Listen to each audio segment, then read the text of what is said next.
کوئی پیشنٹ اگر پہلی دفعہ اسے بالکل مرضی کے خلاف داخل کیا گیا تھا، گھر سے ٹیم لے کے آئی تھی، اور بعد میں کوئی سٹیج آتی ہے کہ وہ نشہ کرتا ہے اور ہمارے ساتھ کانٹیکٹ کرتا ہے، میسج کرتا ہے، اپنے کیے پہ ندامت کا اظہار کرتا ہے اور پھر آ جاتا ہے فٹافٹ، تو یہ بہت بڑی تبدیلی ہے ایمان کی، عمل کی نہیں، ایمان کی تبدیلی ہے جو کہ بہت مثبت ہے، اور اس کو ایک میجر سنگ میل سمجھنا چاہیے، ایک بڑا سنگ میل سمجھنا چاہیے۔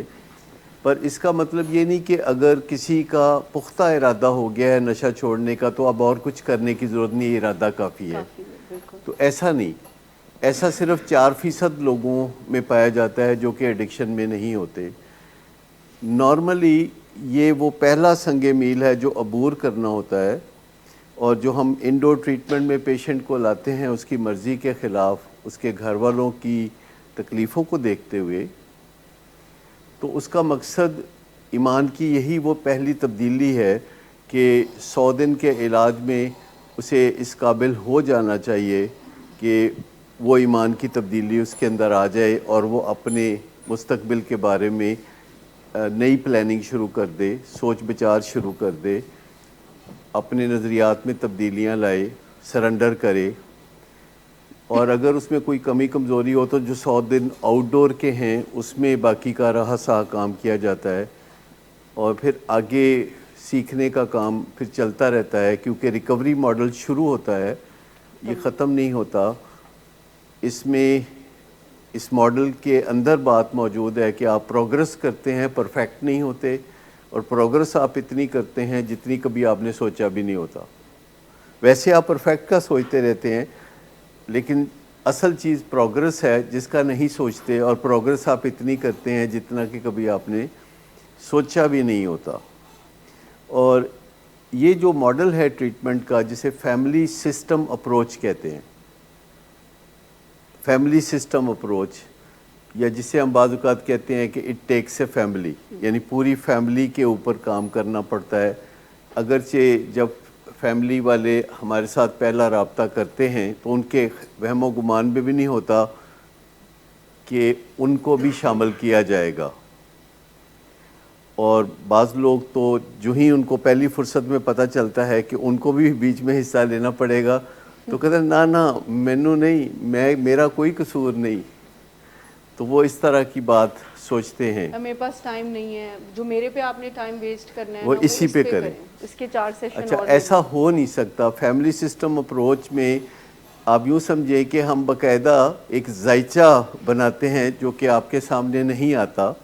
وہ ایک ذائچہ ہے جو بناتے ہیں، جو کبھی کبھی یہاں بھی دکھاتے ہیں، جس میں ہم گول دائروں کی شکل میں اور مستطیل اور مربعوں کی شکل میں بتاتے ہیں کہ ایک فیملی کا سٹرکچر کیا ہے، کہ یہاں اگر ایک لائن کھینچ دیں اور یہاں ایک چورس ڈبہ ہے جس میں مریض کا نام لکھا ہوا ہے، اور یہاں اس کے ایک گول دائرے میں اس کے ابا کا نام لکھا ہوا ہے، اور یہاں اماں کا نام لکھا ہوا ہے، کوئی یہ بہن بھائی ہیں، یہاں کوئی نانا جی ہیں جو کہ کافی اثر و رسوخ رکھتے ہیں، تو وہ سارا ذائچہ ہمارے سامنے ہوتا ہے، اور ہم نے کوشش کرنی ہوتی ہے کہ پیشنٹ کے ارد گرد یہ جو اہم لوگ ہیں، سگنیفیکنٹ لوگ ہیں، ان کی مدد اور تعاون حاصل کریں مریض کے لیے، بدلے میں ان کو اپنی زندگی میں سکون نصیب ہو، ان کی اپنی زندگی بہتر ہو۔ اور بہت سے لوگ ہمیں بتاتے ہیں کہ مریض بہتر ہوتا ہے تو اس کے ساتھ ساتھ ہم اپنی بہتری کو بھی محسوس کرنے لگتے ہیں۔ آپ میں سے کسی کا تجربہ ہے کہ اس کے پیشنٹ کے اندر بہتری آئی تو پیشنٹ سے زیادہ یا پیشنٹ جیسی یا اس سے کم بہتری خود اس میں بھی آئی؟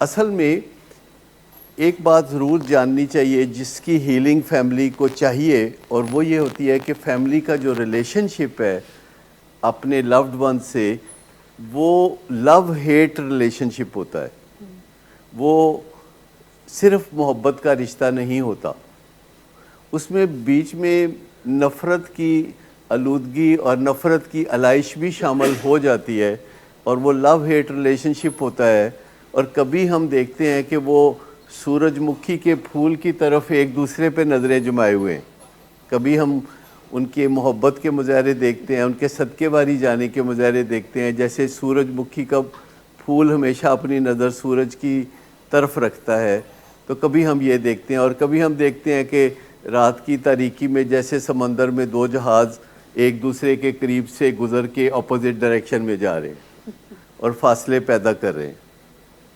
اس کو ہم کو ڈپینڈنس کہتے ہیں، یا روگی کا لفظ جو ہے کبھی کبھی ہم یوز کرتے ہیں، اور کبھی ہمیں لگتا ہے کہ ہمیں اس کی ضرورت ہی نہیں ہے، یہ ہماری زندگی سے نکل جائے تو بس باقی سب ٹھیک ہو جائے گا، سکون آ جائے گا. سکون آ جائے گا. لیکن جب وہ ڈرفٹ وے کرنے لگتا ہے یا کوئی دوری پیدا ہونے لگتی ہے تو پھر ایک دم بیچ میں بیکلیش شروع ہوتا ہے، ایک طوفان کی طرح، ایک سیلاب کی طرح اس کی محبت لوٹ آتی ہے، اور ہم سب کچھ بھول بھال کے پھر اس کی طرف بڑھنے لگتے ہیں. یہ جو رولر کوسٹر زندگی ہے، جس میں کبھی قریب آنا اور کبھی دور چلے جانا اور بڑے اپوزٹ جذبات کو محسوس کرتے رہنا اور اس میں سے گزرتے رہنا، اس کو ہیلنگ چاہیے. یہ وہ ہیلنگ ہے جس کی ضرورت ہے. اور کئی دفعہ ہم خود محسوس کرتے ہیں کہ ہمارے جو مہمان ہیں، جو پیشنٹس ہیں، ان کے فیملی ممبر ہیلنگ میں گزر رہے ہیں. کبھی کبھی وہ ہمیں بتاتے ہیں، کبھی وہ ہمیں موقع دیتے ہیں کہ ہم ان کو تھوڑا پش بھی کر لیں، کبھی وہ ہمیں کہتے ہیں کہ نہیں بس ہمارے میں مزید سکت نہیں ہے. لیکن کچھ نہ کچھ ہم رستہ دکھاتے رہتے ہیں، اور اگر کوئی مان لیتا ہے تو بھی ٹھیک ہے، نہیں مانتا تو بھی ہم انتظار کرتے ہیں کہ چلو نیکسٹ ٹائم صحیح، تو پھر دوبارہ بات کرنے کا موقع ملے گا تو پھر بات کریں گے. تو یہ فیملی کے اندر چونکہ جینز کامن ہوتی ہیں، اور وہ جینز دو طرف سے آ رہی ہوتی ہیں، ننہال کی طرف سے اور ددھیال کی طرف سے. اور بہت سارے ہمارے ایسے فیملی والے بھی ہوتے ہیں کہ جن کا ننہال ددھیال آپس میں مکس اپ ہی ہوتا ہے، جو فرسٹ کزن میرجز جن کو ہم کہتے ہیں. وہاں کافی کنفیوزنگ سچویشن پیدا ہوتی ہے.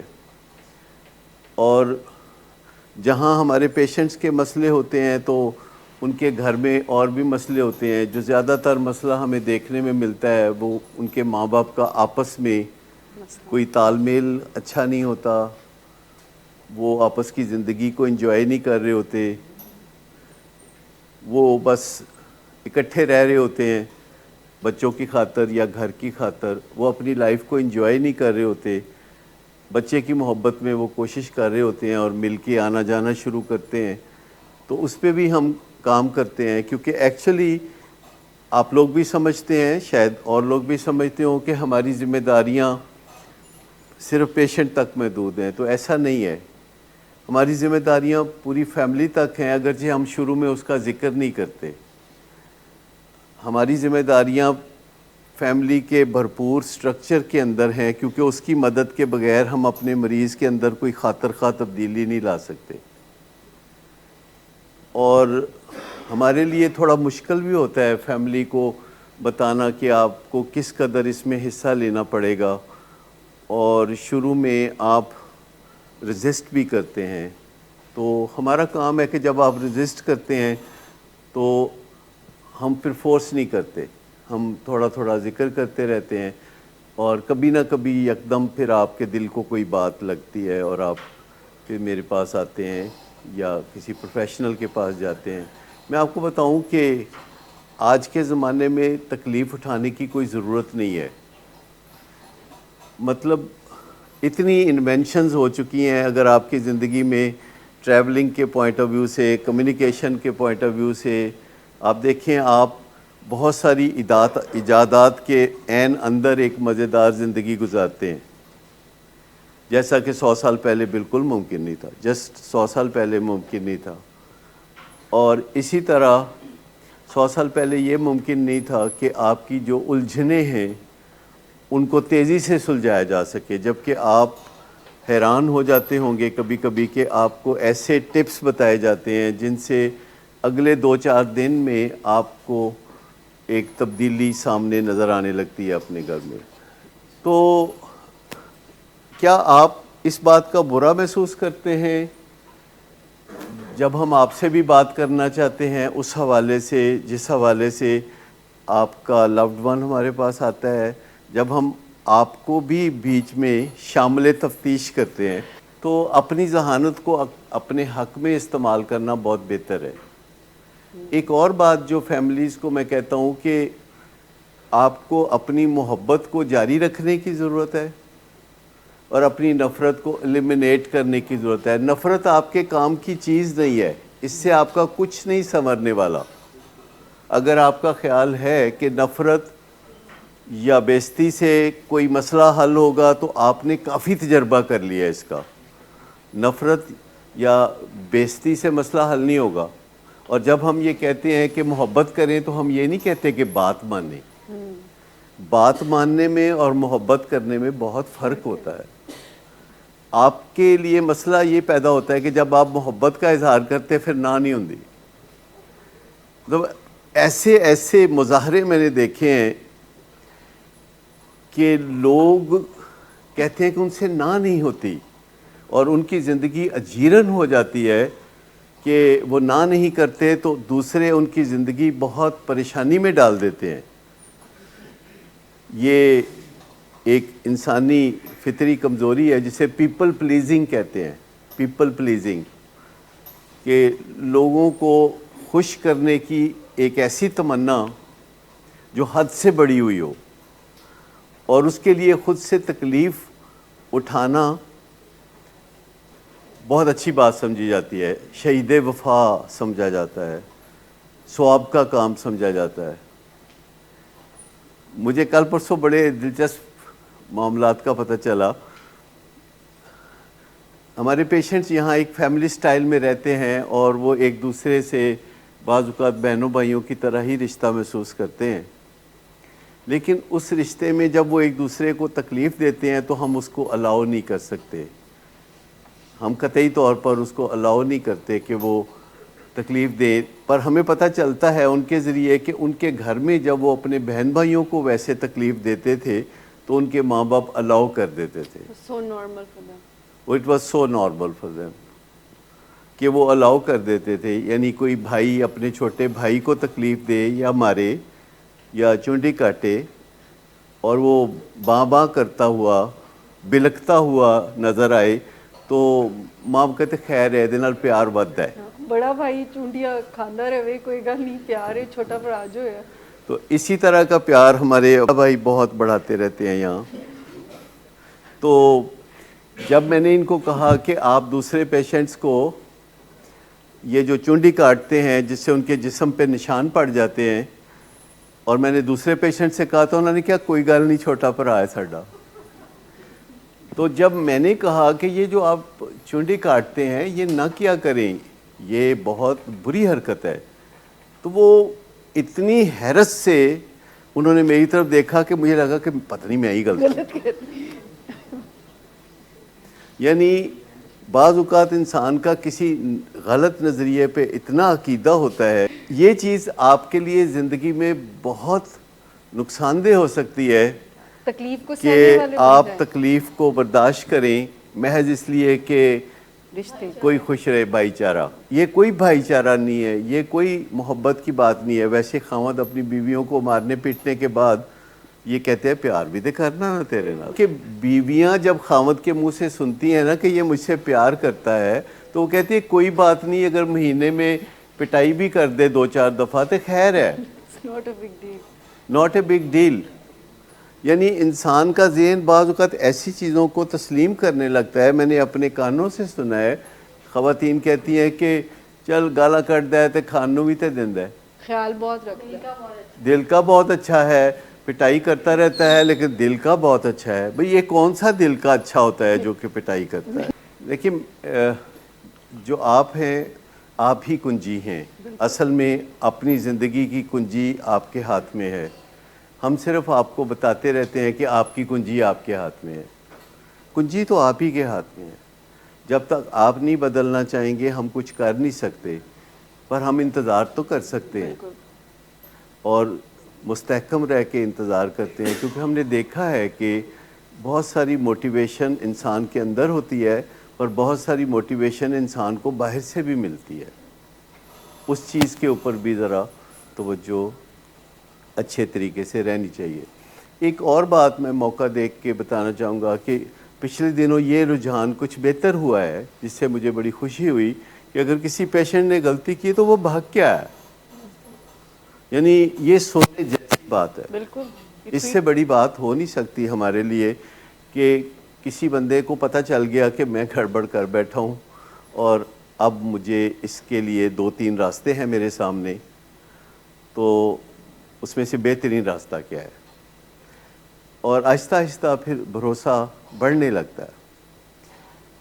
اور جو بھی چیزیں آپ کے سامنے ہوتی ہیں، یعنی پیرنٹس کے سامنے یا پیشنٹس کے سامنے، ان کو اس نظر سے بھی ضرور دیکھا کریں کہ آپ کے پاس جو چوائسیز ہیں ان میں سے کون سی چوائس ہے جس کو آپ کامیابی سے پورا کر سکتے ہیں اور کون سی چوائس ہے جس میں ٹکریں مارنے والی بات ہے. تو جس چوائس کو آپ کامیابی سے پورا کر سکتے ہیں اس کی طرف بڑھیں، اور جس چوائس سے ہمیں لگتا ہے کہ کچھ نہیں ہونے والا سوائے سر ٹکرانے کے، تو اس چوائس کو تھوڑا سا بیک برنر پہ رکھ دیں، تھوڑا سائیڈ پہ کر دیں. کیا آپ میں سے کوئی بتائے گا کہ اس کے لیے بہت مشکل ہوتا ہے ان چیزوں کو سائیڈ پہ رکھنا جن کا ابھی کچھ نہیں کیا جا سکتا، جو دیوار سے سر ٹکرانے والی بات ہے، ان چیزوں کے بارے میں رک جانا ممکن نہیں. ادھر بندہ ٹکراتا رہتا ہے، اپنی انرجی ادھر لگاتا رہتا ہے، اور اسے پتہ ہوتا ہے کہ یہ ایک ایسی چوائس ہے جس کے لیے میں کمپیٹنٹ نہیں ہوں. اس چوائس کو دل کو سمجھانے والی بات، اور جو ہی دل کو سمجھا لیتے ہیں. دیکھیں چند چیزیں ہیں جو میں آپ کو تھوڑا سا بتانا چاہتا ہوں. اسٹیج سے ہم بتاتے ہیں تو اس سے آپ کے لیے ہمارا مقصد آسانیاں پیدا کرنا ہوتا ہے. مثال کے طور پر آپ چاہتے ہیں کہ آپ کو ایک جگہ پہ کنفائن نہ رکھا جائے اور آپ کو واک کے لیے بھیجا جائے. ہم چاہتے ہیں کہ ہم آپ کو واک کے لیے بھیجیں، لیکن ہم یہ بھی چاہتے ہیں کہ آپ صدقے دل سے واک کے لیے جانا چاہ رہے ہیں کہ نہیں. کیا آپ واک کے بہانے کوئی ادھر ادھر ہونا چاہتے ہیں، سٹاف کے لیے مشکلات پیدا کرنا چاہتے ہیں، یا آپ واک کے بہانے اپنے علاج کو سیبوٹیج کرنا چاہتے ہیں، یا کیا چاہتے ہیں؟ اور اگر آپ کا نظریہ یہ ہے تو پھر ہم آپ کو واک کے لیے نہیں بھیج سکتے. اگرچہ پہلے جی یہ کیسے پتہ چلتا ہے؟ دیکھیں جب آپ کی باڈی لینگویج، آپ کے فیشل ایکسپریشن، آپ کے کچھ مینٹل میپس ہوتے ہیں جنہیں ہم لو میپس کہتے ہیں. ہمارے لیے وہ لو میپس ہیں کہ ہم آپ کے مینٹل میپس کے اندر جھانک لیں کہ آپ کے ذہن کے نقشے کیا ہیں. اور چونکہ آپ ایک بیماری میں مبتلا ہوتے ہیں تو آپ کے جو نقشے ہیں دماغ کے وہ بھی ملتے جلتے ہوتے ہیں. بائیپولر ڈس آرڈر اور ایڈکشن اور ملتی جلتی بیک گراؤنڈ، تو ہمیں پتہ ہوتا ہے کہ جو بات آپ کہہ رہے ہیں اس کے پس پردہ کون سا لو میپ ہے. اس کے اندر آپ کے جو دماغ کا جہاں آباد ہے اس کے اوپر ایک نظر ڈالنے کا موقع ملتا ہے.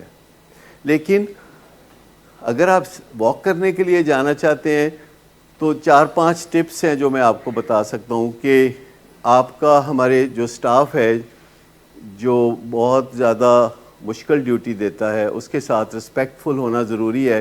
کیونکہ اگر آپ ہمارے سٹاف کے ساتھ رسپیکٹفل نہیں ہیں تو ہم اس سٹاف کے ساتھ آپ کو واک پہ کیسے بھیج سکتے ہیں؟ کیونکہ ہمیں پتہ ہوگا کہ آپ کا اس کے ساتھ ریلیشن شپ جو ہے وہ رسپیکٹفل اور فرینڈلی نہیں ہے. تو فرینڈلی اور رسپیکٹفل ریلیشن شپ ہونا سٹاف کے ساتھ ضروری ہے اگر آپ واک پہ جانا چاہتے ہیں. اگر آپ واک پہ جانا چاہتے ہیں تو ملاقات میں پھر آپ اپنے گھر والوں کو یہ نہیں کہتے کہ منو اتھو کڈو، کیونکہ اگر آپ گھر والوں کو کہہ رہے ہیں دوپہر کے وقت کہ مینو اتھو کڈو تو شام نو تانوں واقعے کون بھیجے گا؟ ٹھیک. اچھا تیسری چیز ہے، اگر آپ کے منہ میں یہ رہتی ہے بات کہ میرے کنے دن نے، تو یہ واک پہ جانے والی باتیں نہیں ہیں. اور اگر آپ سیشن میں خاموش رہتے ہیں اور بات نہیں کرتے، اور تھیراپیوٹک سیشن میں آپ بات نہیں کرتے، اپنے خیالات کا اظہار نہیں کرتے اور اپنی معلومات کو اپنے اندر ہی سمیٹ کے رکھنا چاہتے ہیں، تو پھر ایسے میں واک پہ جانے کے لیے فیصلہ کرنا ہمارے لیے تھوڑا مشکل ہوتا ہے. کئی اور چیزیں بھی ہیں جو آہستہ آہستہ ہم پہلے کی نسبت بہتر سمجھ رہے ہیں. مثال کے طور پر کہ جو پیشنٹس ہمارے پاس آتے ہیں تو ہمیں فیملی سے سب سے پہلی بات اب یہ پوچھنی ہے کہ اگر کل کو یہ یہاں سے بھاگ گیا تو آپ کیا کریں گے. تو عموماً اس کا کیا فائدہ ہوگا کہ اگر ہم پوچھ لیں، کیونکہ ہمارے لیے یہ ممکن نہیں کہ اس کو جیل کی طرح ٹائٹ کرتے چلے جائیں. ہم اسے ایک ہاسپٹل کی طرح، ریہیبلیٹیشن کی طرح ایز اپ کرنا چاہتے ہیں. ہم ایز اپ کرنا چاہتے ہیں کہ آپ کو یہاں پہ ایزی رہنا محسوس ہو، اور اس سے ہمیں آسانی ملے گی کہ اگر پیرنٹس ہمیں بتا دیں کہ کوئی فکر دی گل نہیں، اگر ایتھو جائے گا تو پھر ایتھے واپس آئے گا. اور واپس جب آتے ہیں تو اس کے بعد وہ ٹرن اراؤنڈ ہو چکے ہوتے ہیں. بالکل. جب پیکے جدو پیکیو ہو کے آندے نے تو پھر بابا چنگے ہو جاندے نے، پھر دوستی کر لیں. ایک اور چیز ہے جو فیملیز ایڈمٹ کراتی ہیں جانتے ہوئے کہ یہ راضی نہیں ہے، اور اس کو داخل کرواتے ہیں اور ہم سے توقع رکھتے ہیں کہ ہم اس کو انفلوئنس کریں گے، ہم اس پہ اثر انداز ہوں گے اور اس کی سوچوں کو بدلیں گے. اور فیملی جانتی ہے کہ ہمارے مریض کی مرضی نہیں تھی. اور جب ٹچ اینڈ گو میٹنگ ہوتی ہے اور شروع میں میٹنگز ہوتی ہے تو فیملی اس کو کلیئر ورڈز میں نہیں بتاتی کہ تمہیں 100 دن رہنا ہے علاج میں. فیملی اس کو گول مول کوئی بات کرتے ہیں. اچھا، جب تک فیملی گول مول بات کرتی ہے تب تک علاج شروع کوئی نہیں ہوتا، سیٹی نہیں بجتی. جس دن فیملی اس کو کلیئر ورڈز میں بتا دیتی ہے اس دن کے بعد وہ اچھا کلیئرلی بتانا اور گول مول رکھنا، یہ بہت بڑا فرق ہے کسی مریض کے علاج میں، کہ اس کو گول مول کر کے بتاتی ہے فیملی اور کلیئرلی نہیں بتاتی، تو اتنے دن پھر اصل گیم شروع نہیں ہوتی، علاج کی گیم. ہم تو چاہ رہے ہیں کہ فیملی اپنا رول جو ہے وہ صحیح کرے. ہماری ذمہ داری ہے کہ فیملی اس کو کلیئرٹی کے ساتھ بتائے، اور جو 12 میٹنگز ہوتی ہیں ٹچ اینڈ گو کی، اس کے اندر کلیئرٹی کریٹ کرے. پہلی میں نہ کرے، دوسری میں نہ کرے، تیسری میں نہ کرے، لیکن ٹچ اینڈ گو کی 12 میٹنگز کا مقصد ہے کہ اصل علاج پھر شروع ہو جائے. میں آپ کو بتاؤں کہ یہ جو ہے کہ علاج شروع ہو جائے یہ بڑا امپورٹنٹ ہے، اور یہ اگر پہلے 10 ڈیز میں شروع ہو جائے تو آئیڈیل ہے. پہلے 20 ڈیز میں شروع ہو جائے تو چلو وہ بھی ٹھیک ہے.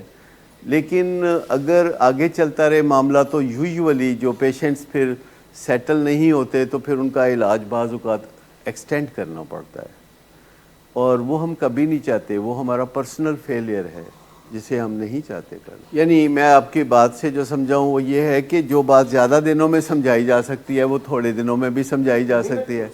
یہ عبداللہ کے ابا ابھی یہی بات بہت کہا کرتے ہیں کہ اے گل تسی سانو شروع چ کیوں نہیں دسی. کوئی بھی بات جس کے بارے میں وہ کہتے ہیں کہ شروع میں کیوں نہیں بتائی، تو ایکچولی ہم نے شروع میں بتائی ہوتی ہے. ہماری جو لسننگ ہوتی ہے وہ سلیکٹیو ہوتی ہے، سلیکٹیو لسننگ ہوتی ہے. شروع میں ہم اس طرح بات بھی سنتے ہیں کہ ٹھیک ہے یہ کہہ رہے ہیں لیکن جو میں جانتا ہوں وہ یہ نہیں جانتے. اپنے بیٹے کو جو میں جانتا ہوں وہ یہ نہیں جانتے. یا نشے کی بیماری. ابھی کل پرسوں ہمارے ایک پیشنٹ کے بردر ان لا آئے اور انہوں نے کہا کہ تہاڈا کی خیال ہے کہ اے بیمار ہے؟ اے کوئی بیماری نہیں ہوندی، جدو چاہے بندہ نشہ چھڈ سکتا ہے.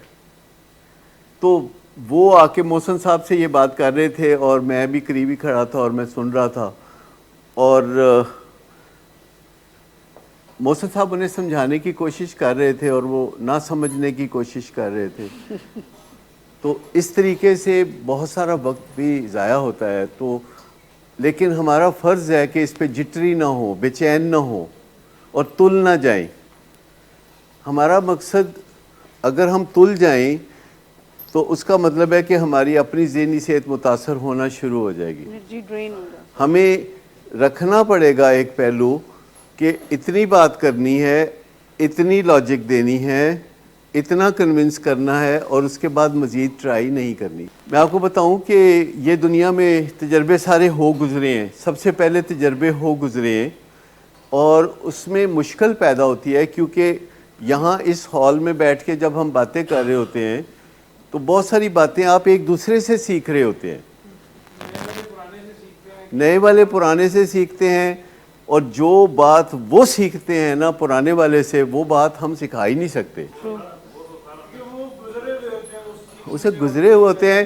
اور پیرنٹس سے جب ایک دوسرے سے آپ اپنے ٹیلی فون شیئر کرتے ہیں، اور کئی دفعہ آپ بڑھاس بھی نکالتے ہیں کہ کسی دوسرے پیشنٹ کے پیرنٹ سے بات کی تو ولنگ ویز کے خلاف بڑھاس نکال لی، وہ ہمیں بتا بھی دیتے ہیں، جو کہ ریسیپینٹ ہوتے ہیں، جو کہ سن رہے ہوتے ہیں، وہ ہمیں بھی بتا دیتے ہیں کیونکہ وہ اسٹیج سے گزر گئے ہوتے ہیں۔ اور جو ابھی اس اسٹیج سے گزرے نہیں ہوتے اور انہوں نے ابھی ٹرسٹ نہیں کیا ہوتا یا ٹرسٹ نہیں سیکھا ہوتا، وہ پھر ہم انہیں کچھ نہیں کہتے کہ آپ نے فلاں فیملی کے ساتھ یہ بات کی تھی، کیونکہ اگر ہم نے یہ گلے شکوے کرنے ہوں تو ہم فیملیز کو آپس میں ملنے ہی کیوں دیں۔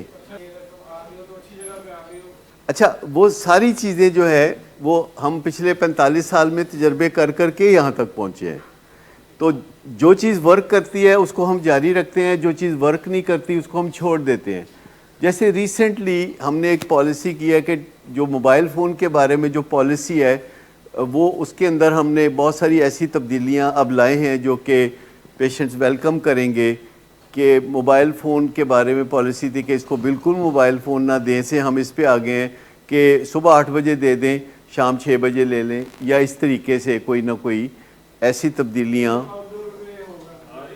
تو ان چیزوں پہ ہم سمجھتے ہیں کہ اگر کوئی چیز ورک کرتی ہے تو اس کو آگے بڑھا لیتے ہیں، کوئی چیز ورک نہیں کرتی اس میں کوئی انا کا مسئلہ نہیں ہوتا، اس کو تھوڑا پیچھے کر لیتے ہیں۔ لیکن میں آپ کو بتاؤں کہ جو پنجاب انسٹیٹیوٹ آف کارڈیالوجی میں بھی پیشنٹ داخل ہوتے ہیں تو موبائل ان کے پاس بھی نہیں ہوتا، ایوری ویئر کوئی بھی موبائل کسی قسم کے بھی اسپتال میں، حتیٰ کہ زچہ بچہ کے اسپتال میں بھی الاؤ نہیں ہوتا، حالانکہ وہاں سے خبریں براڈ کاسٹ ہو سکتی ہے۔ اگر کوئی کہتا ہے کہ میں اپنی زندگی سنوارنے کے لیے بہت خواہش مند ہوں اور میں سنسیئر ہوں، ایسے بندے کی پھر اگر باہر بات کرانے کی ضرورت پیش آئے کہ وہ کہے کہ میں نے اپنے بیٹے سے بات کرنی ہے، یا میرا دل چاہ رہا ہے اپنی بیوی کو دیکھنے کو دل چاہ رہا ہے، یا کچھ اس طرح کی چیزیں، بہت ساری چیزیں ایسی ہیں جو کہ آپ کو فیسیلیٹیٹ کیا جا سکتا ہے، لیکن وہ بوجود نہیں کیا جاتا کہ اس کے اندر کوئی بیچ میں ایک انہیرنٹ نامناسب بات ہوتی ہے جو کہ پیشنٹس نے کبھی کبھی کرنی ہوتی ہے۔ میں آپ کو بتاؤں کہ لندن کے قریب کچھ فاصلے پہ ایک پہاڑی ہے، اور اس پہاڑی پہ ایک دفتر ہے، اور اس دفتر میں ایک بہت بڑا ٹل لگا ہوا ہے جس کو بجانے سے بڑی دور تک آواز جاتی ہے، اور وہ دوسری جنگ عظیم کی یادگار ہے کہ وہ اس لیے بنایا گیا تھا دفتر کہ جب ہٹلر کی فوجیں آتی دکھائی دیں تو یہ کھڑکا کے تو پورے برطانیہ کو بتا دیا جائے کہ ہٹلر کی فوجیں حملہ کرنے آ رہی ہیں۔ اور وہ دفتر ابھی بھی جاری ہے اور اس میں ابھی بھی ملازمت دی جا رہی ہے، کیونکہ یہ ہوتا آیا ہے، اس کو اب سٹاپ کون کرے؟ کئی دفعہ ہم ٹریڈیشن کی وجہ سے پابند ہوتے ہیں، ان چیزوں کو جاری رکھ رہے ہوتے ہیں جن چیزوں کو جاری رکھنے کی اب کوئی ضرورت نہیں ہے۔ ہمارے گھروں میں روز یہ چیزیں ہوتی ہیں، تو ہمیں سوچتے رہنا چاہیے کہ بدلتے ہوئے حالات میں کچھ چیزوں کو بدلنے کی ضرورت ہے، اور ہم ولنگ ویز میں بطور خاص بہت اوپن مائنڈڈنس کے ساتھ چیزوں کو ڈسکس کرتے ہیں کہ جو ہم بلا وجہ مریضوں کی زندگی اجیرن بنائے رکھتے ہیں سیکیورٹی کے نام پہ، سیفٹی کے نام پہ، تو اس کی ضرورت نہیں ہے۔ لیکن آپ جو ہے اپنے علاج کے اندر سرنڈر کریں، کیونکہ آپ کے لیے یہ ضروری ہے، آپ کو زندگی میں ایک ریہیب میں آنے کا موقع ملا ہے، تو اسے آپ نے اپنے لیے کامیاب بنانا ہے۔ اور آپ کی بیگم صاحبہ پتہ کیا کہتی ہوتی ہیں؟ وہ کہتی ہیں میں ہاتھوں کی لکیریں بدل دوں گی آپ کی، یہ جی، اور کیا کیا کہتی ہیں؟ میں نے کہا تھا کہ میں تمہارے ہاتھوں کی لکیریں بدل دوں گی، اور میں نے بدل دی۔ نہیں، وہ یہ کہہ رہی نہیں، انہوں نے کہا تھا، اب وہ کہتی ہیں کہ میں آپ کے دماغ کے خیالات بدل دوں گی۔ انہوں نے یہ کہا تھا کہ میں تمہارے ہاتھوں کی، میں نے کہا تھا کہ میں تمہارے ہاتھوں کی لکیریں بدل دوں گی، اور میں نے بدل دی، اور اب میں یہ کہہ رہی ہوں کہ میں تمہارے خیالات بھی بدل دوں گی اور میں بدل دوں گی۔ تو She's very wonderful lady. She's a wonderful lady, I must. میں آپ کو بتاؤں کہ آپ کے سب کے گھر والے بڑے ونڈرفل لوگ ہوتے ہیں، کیونکہ یہ بہت محدود چند لوگ ہیں جو اپنے مریض کو ان حالات میں بہتری کی طرف لے جا رہے ہوتے ہیں۔ معاشرے میں آپ ہی کی طرح کی فیملی کے لوگ، آپ ہی کی طرح کی حیثیت کے لوگ جو ہیں بغیر علاج کے سڑکوں پہ پریشان پھرتے ہیں، اور جنہیں ہم اسٹریٹ ایڈکٹس کے نام سے جانتے ہیں، وہ اسٹریٹ پہ پیدا نہیں ہوتے، وہ بڑے معقول گھروں میں پیدا ہوتے ہیں، لیکن صرف 4% گھرانے ایسے ہیں، یعنی آپ کے گھر والے ان 4% گھرانوں میں گنے جاتے ہیں جو کسی حال میں اپنے پیشنٹ کو اس بیماری کے رحم و کرم پر نہیں چھوڑنا چاہتے، کسی حال میں۔ اور وہ اس قدر بڑے عزم رکھتے ہیں کہ بعض اوقات دیواروں کے ساتھ سر کرانے کے لیے بھی تیار ہوتے ہیں، اور ہم انہیں کہتے ہیں یہ نہ کرو، یہ نہ کرو، ٹو دی پوائنٹ اپنی انرجی کو بچا کے رکھو اور اس کام پہ خرچ کرو اور اس کام پہ خرچ نہ کرو۔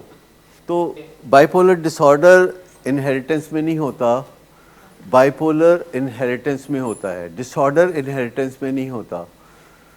جیسے یہ سڑکوں پہ ٹریفک پلان کی جاتی ہے، ٹریفک جیم پلان نہیں کیا جاتا۔ آپ نے جتنی بھی سڑکوں پہ پلاننگ دیکھی ہے وہ ٹریفک کو رواں دواں رکھنے کے لیے ہوتی ہے۔ تمام کی تمام پلاننگ جو سڑکوں کی جاتی ہے وہ اس سوچ کو ذہن میں رکھ کے کی جاتی ہے کہ کہیں ٹریفک رکنے نہ پائے، یہ چلتی رہے۔ لیکن اس کے باوجود کبھی کبھی آپ دیکھتے ہیں کہ ٹریفک رک جاتی ہے۔ ٹریفک کس وجہ سے رکتی ہے؟ سڑکوں پہ ٹریفک کس وجہ سے رکتی ہے؟ کوئی وائلیشن کرتا ہے، کوئی مس مینجمنٹ ہوتی ہے، تو ٹریفک سڑکوں پہ جیم ہو جاتی ہے، رک جاتی ہے، اور آپ دکھی ہو جاتے ہیں، آپ تنگ ہو جاتے ہیں۔ اس کو ہم ٹریفک ڈس آرڈر کہتے ہیں۔ اور اس کے بعد ایک سارجنٹ آتا ہے، چند پولیس والے آتے ہیں، اور لوگ بھی کچھ سمجھ کرتے ہیں، تو پھر رستہ تھوڑی دیر میں کلیئر ہو جاتا ہے، اور گھنٹے بعد وہ سڑک پھر صحیح رواں دواں ہوتی ہے۔ تو بائی پولر ڈس آرڈر اور بائی پولر میں فرق ہے۔ بائی پولر اعلیٰ دماغ کو کہا جاتا ہے۔ بائی پولر ایسے دماغ کو کہا جاتا ہے کہ جو ان باتوں کو سوچ سکتا ہے جو پہلے رائج نہیں ہے، نئی باتوں کو سوچ سکتا ہے، اجنبی باتوں کو سوچ سکتا ہے، out of the box thinking کر سکتا ہے۔ جو لوگ چیزیں ایجاد کرتے ہیں، جو لوگ سلوشنز نکالتے ہیں، جو لوگ اس دنیا میں جو چہل پہل ہے، جو رونق ہے نظر آتی ہے، اس کے ذمہ دار ہیں، یہ سب بائی پولر ہوتے ہیں۔ اور یہ سوسائٹی میں 4-5% لوگ ہوتے ہیں، 4-5% لوگ ہوتے ہیں جو نمایاں لوگ ہوتے ہیں، جو ہائی اچیورز ہوتے ہیں، ان کو بائی پولر کہتے ہیں۔ اگر یہ اپنا خیال نہ رکھیں تو ان کے جو حالات ہو جاتے ہیں وہ خراب ہو جاتے ہیں، اور اس وجہ سے ہم کہتے ہیں کہ وہ بائی پولر یعنی جب تک وہ بائی پولر ہوتے ہیں کسی کو کوئی پتہ نہیں ہوتا، لیکن جب بائی پولر ڈس آرڈر ہوتا ہے تو ان کو پتہ چلتا ہے کہ اچھا ایک ہی بیماری ہے۔ تو سب سے پہلی بات یہ ہے کہ لوگوں کو پتہ ہونا چاہیے کہ بائی پولر کون ہے۔ جیسے کوئی مجھے کہتا ہے کہ میرا بچہ اول آتا ہے، وہ 100% نمبر لیتا ہے، یا اس نے گریڈ لیے ہیں، اے گریڈ لیے ہیں، تو میں انہیں کہتا ہوں کہ it's not a good news, اس کا دھیان رکھیے گا، اس کا خیال رکھیے گا، یہ معاملات خرابی کی طرف بھی جا سکتے ہیں۔ تو پتہ ہونا چاہیے کہ کون کس کیٹیگری میں بلانگ کرتا ہے۔ جیسے مرغیاں ہوتی ہیں نا، تو مرغیوں 2 قسمیں ہیں۔ ایک وہ مرغیاں ہوتی ہیں جو کہ دوسروں کو ٹھونگے مارتی ہیں، ایک وہ مرغیاں ہوتی ہیں جو ٹھونگے کھاتی ہیں۔ جو ٹھونگے مارتی ہیں ان کو ہم کہتے ہیں red zone chicken, red zone chicken. اور مرغیوں کی دنیا میں، پولٹری کی دنیا میں بڑی ریسرچ ہوئی کہ یہ کچھ مرغیاں دوسری مرغیوں کو ٹھونگے کیوں مارتی ہیں۔ لیکن ایک اور فیکٹ بھی ہے کہ جو ٹھونگے مارتی ہیں وہ انڈے بہت دیتی ہیں۔ یہ ایک حیرت انگیز بات ہے۔ اب ان کی ایک کوالٹی ہے کہ وہ انڈے بہت دیتی ہیں، اور دوسری بات ہے کہ وہ ٹھونگے بہت مارتی ہیں۔ تو مجھے بتائیے کہ معاشرے میں جو ہائی اچیورز ہیں، کیا ان کے اندر بھی ٹھونگے مارنے کا رجحان زیادہ نہیں ہوتا؟ وہ چونڈیاں وٹ دیں۔ مطلب ہے کہ یہ وہ کیٹیگری ہے کہ جس کا جو دماغ ہے وہ زیادہ کام کرتا ہے اور out of the box thinking کرتا ہے. سینسٹیو کا لفظ عام پبلک کا لفظ ہے, یہ سائنسی لفظ نہیں ہے جسے سینسٹیو کہا جاتا ہے. انسانوں کو سینسٹیو ہونا چاہیے. سینسٹیو کا مطلب ہے کہ آپ کو پتہ چل جائے, اگر آپ کوئی آواز سننے والی ہے اور وہ سن لیتے ہیں تو آپ سینسٹیو ہیں. اگر کوئی چیز دیکھنے والی ہے اور آپ دیکھ لیتے ہیں تو اس کا مطلب ہے کہ آپ سینسٹیو ہیں. لیکن ایک بچہ ہے جو کہ بہت لائق فائق ہے, اسکول میں اول آتا ہے, اور اس کے بعد وہ رات کو آرام نہیں کرتا, رات کو 3 بجے تک جاگتا رہتا ہے, اور صبح وہ پھر اٹھ کے اسکول چلا جاتا ہے. تو اس انرجی کے ساتھ جو ٹین ایج میں ہوتی ہے, کچھ دن یہ معاملہ چلتا رہتا ہے. لیکن آخر کار اگر کوئی نیند پوری نہیں کرے گا تو اس کو مسائل ہوں گے, اس کے اندر چڑچڑا پن آئے گا. اس کے اندر چڑچڑا پن آئے گا تو اس کے تعلقات خراب ہوں گے. سب سے پہلے تعلقات ماں باپ کے ساتھ خراب ہوں گے, کیونکہ ماں باپ دیکھیں گے کہ کوئی وہ وائلیشن کر رہا ہے. تو دیکھنے والی بات یہ ہے کہ اپنے بچے کو پہچاننا کہ وہ بائی پولر ہے کہ نہیں. اگر وہ بائی پولر ہے تو آپ کو اس کے اوپر زیادہ تعلیم و تربیت کی طرف توجہ دینے کی ضرورت ہے.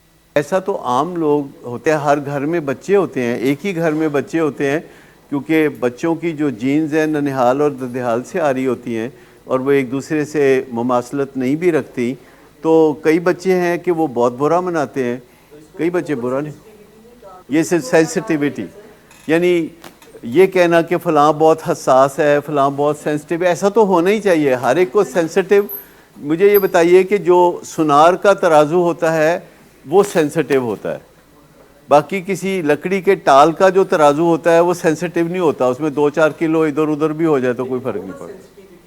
اوور کچھ نہیں ہوتی. سینسٹیوٹی ہوتی ہے یا نہیں ہوتی, اس میں اوور والی بات کوئی نہیں. اور جو بندہ پہلے ہی شیم میں ہے, اگر اس کے اوپر کرٹیسزم کیا جائے گا تو وہ شیم سپائرل میں چلا جائے گا.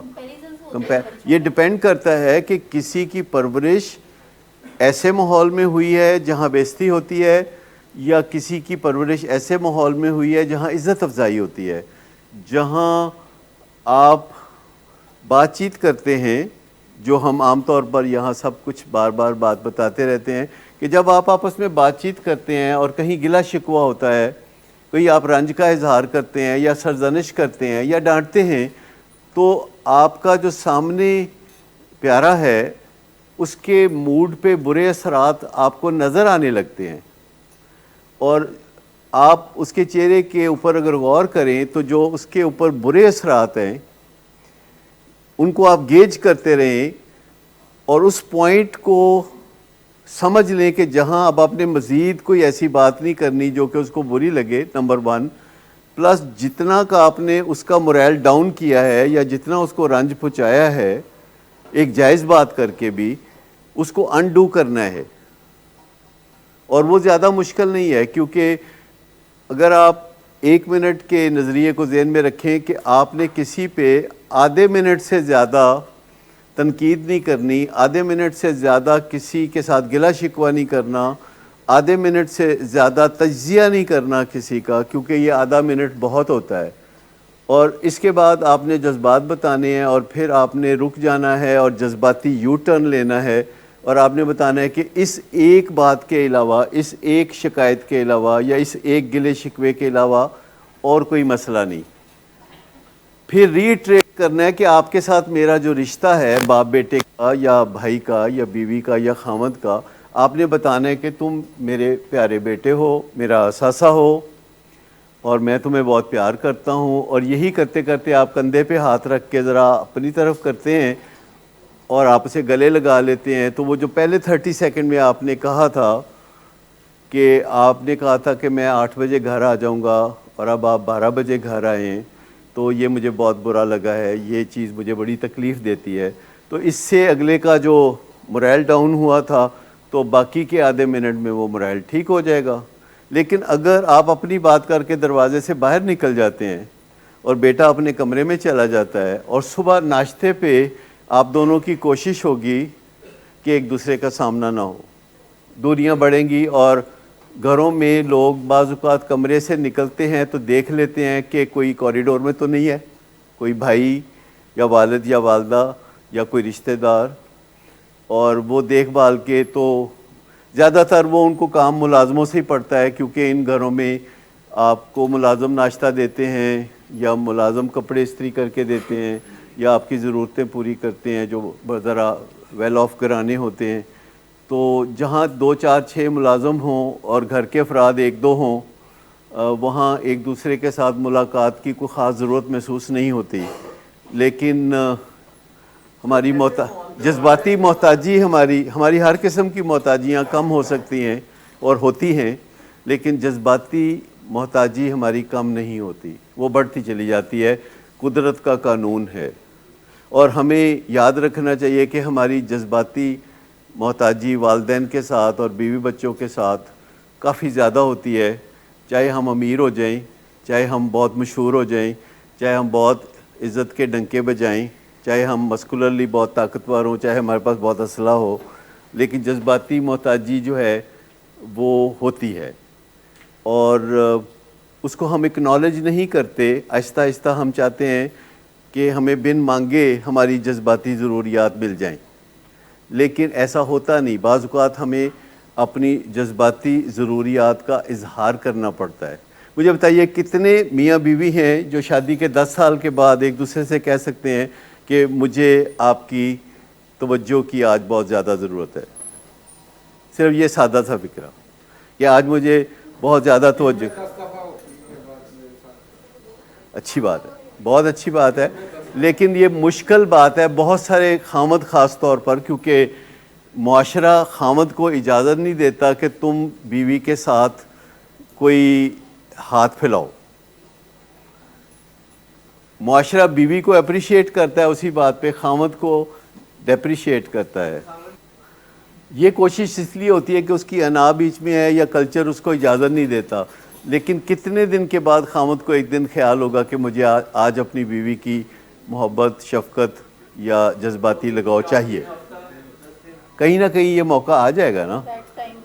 تو ایک سادہ لفظوں میں جو بات کہہ سکتے ہیں تو وہ پھر بعض اوقات احتجاج کے انداز میں لوگ کہتے ہیں، بعض اوقات منفی انداز میں کہتے ہیں، یعنی جو چیز چاہیے وہ اس انداز میں کہتے ہیں جیسے کہ ان کو نہیں چاہیے، وہ بس اصولی بات کر رہے ہیں۔ وہ یہ نہیں کہتے کہ مجھے چاہیے، وہ کہتے ایسے کرنا چاہیے یا ویسے کرنا چاہیے، یہ نہیں کہتے کہ میری ضرورت ہے۔ اور یہ جب وقت گزرتا جاتا ہے تو یہ مشکلات بڑھتی جاتی ہیں، جبکہ وہ آسان ہونی چاہیے۔ جب کوئی پہلی دفعہ کسی لڑکی کو ملتا ہے کوئی لڑکا، تو کس طرح ترلے کر رہا ہوتا ہے، آپ نے کبھی دیکھا؟ اور پھر جب اس کو پرپوز کرتا ہے تو وہ بین الاقوامی ایک طریقہ جو کہ ہمارے ملک میں تو نہیں ہوتا کہ گھٹنوں کے بال بیٹھ کے پرپوز کرنا، اس وقت اس کو حیا نہیں آتی، لیکن پھر 250 بندہ لے کے جاتا ہے، اس دن اس کو نہیں خیال آتا کہ میں اتنے بندے لے کے جا رہا ہوں تو ظاہر ہے مجھے کانفیڈنس نہیں ہے تو میں اتنے بندے لے کے جا رہا ہوں نا کہ دیکھو اینی پبلک لے کے آیا ہوں۔ تو یہ کلچرل ہے نا چیز، لیکن جو وقت گزرتا ہے تو وہ یہ سب بھول جاتا ہے۔ اور جب بھی پوچھتی ہے کہ آپ کہاں سے آ رہے ہیں، کہتے تم کون ہوتی ہو مجھ سے یہ پوچھنے والی کہ میں کہاں سے آ رہا ہوں۔ یہ فکرہ میرے خیال ہے جانا پہچانا اور سنا سنایا ہوگا۔ تو بیوی ایسے دیکھنے لگتی ہے کہ کتنے نہ گال کر رہے ہیں، مطلب وہ کوئی بیوی یہ کہہ نہیں پاتی کہ میں وہی ہوں جس کے کالج کے بعد تم کھڑے ہوتے تھے دوپہر کو آ کے دھوپ میں، تمہارا رنگ تب سے سڑ گیا ہوا ہے کالا، میں وہی ہوں، ٹھیک۔